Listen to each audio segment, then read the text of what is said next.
After days of pleading his case, hugs signaled the conclusion of Lamar Johnson's effort to clear his name of murder and hopefully leave prison. Now his future, his freedom, resting solely in the hands of a St. Louis judge.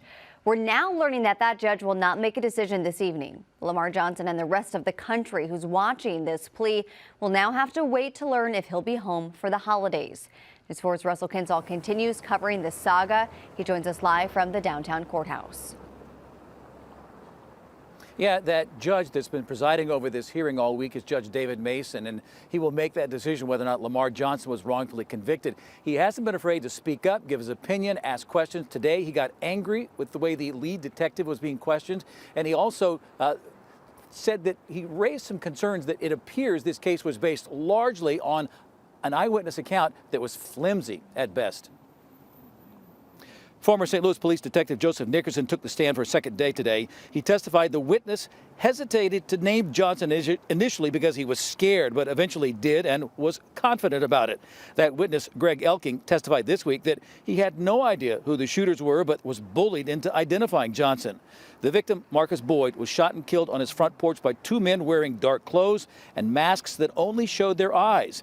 The shooting happened in October of 1994. In court, the judge asked Nickerson, the lead detective, about police basing their case on an eyewitness who identified Johnson when the shooters wore masks that only showed their eyes, and that's all the witness could see. And the witness couldn't state any characteristics that helped identify Johnson other than what appeared to be a lazy eye. These three paragraphs, Judge, and my next question was going to be, what happened next? Boy, you got to answer the judge's question directly.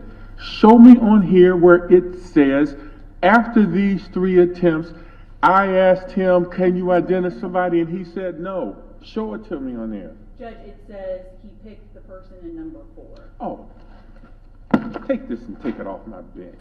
Sit down. No further questions. You're off the stand. Unless you're going to shoot me straight. Judge wasn't shy to express himself. Now, Circuit Attorney Kim Gardner had some comments just a short time ago after the hearing finished for the day. For 4 years, the Circuit Attorney's Office has fought for the right to prove Lamar Johnson's innocence.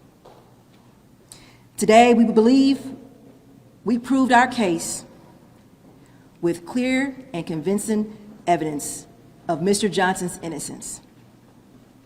What is even more disturbing, the Attorney General's office continuing to defend the undeniable lie that the criminal justice system does not make mistakes.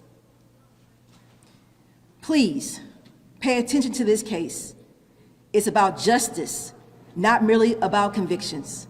And Mr. Lamar Johnson is innocent. Lamar Johnson will be held in a local jail so that he can be visited by his family while waiting for that decision. After talking with some of the attorneys, it looks as if that decision probably won't come till sometime in January.